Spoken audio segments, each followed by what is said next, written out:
बिनाजु एउटा सानो बिन्ती छ। मेरी दिदी फूल झैं हुर्केकी थिइन्, फूल झैं फक्रन दिनु है। हाम्रो मान अब तपाईँको हातमा छ, त्यो मानलाई सधैँ सम्मान दिनु है।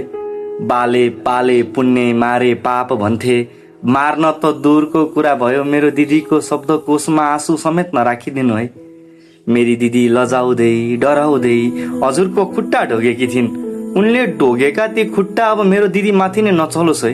ऊ रुँदै थिए सिन्दुर लगाउँदा, अब त्यो सिन्दुर फेरि रुने कारण नबनोस् है। बिनाजु, दिदी अलिक कमजोर छिन्, सानो सानो कुरामा रुन्छिन्, अलिक अबुझ छिन्। सके त बुझाइदिनु, नसके दिदीको भागको गाली मलाई सुनाइदिनु। दिदीले सबै त्यागेर तपाईँलाई रोजेकी छिन्, मेरी दिदीलाई नै नत्यागिदिनु है। हामीले रुँदै हाम्रो दिदी दिइसकेका छौँ, बिन्ती दिदीलाई रुँदै माइती नपठाउनु है। सौभाग्य हो भन्छन् असल श्रीमान पाउनु, म मेरो दिदीको मुखबाट जहिले सुन्न पाऊँ, तेरो भेना यस्ता छन् उस्ता छन्, मेरो मान्छेले मलाई आउँदै माया गर्छन्।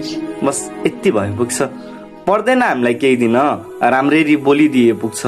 हाम्रो दिदीसँग प्रेम भरपुर गरिदिए पुग्छ। हामीले यहाँ देवी मानेर पुजेको उनलाई त्यो घरमा लक्ष्मीले बास गरिन् भनिदिए पुग्छ। त्यसैमा हाम्रो शिर झुक्छ, धेरै केही मागिन। यता जसरी हुर्काएको थियौँ मेरो दिदीलाई उता त्यस्तै स्वतन्त्र छोडिदिनु है। दिदी नडराउनु, तिमी डराए मन डगमगाए मन, नाति आउनु, भाइ छ भने निर्धक्क आउनु।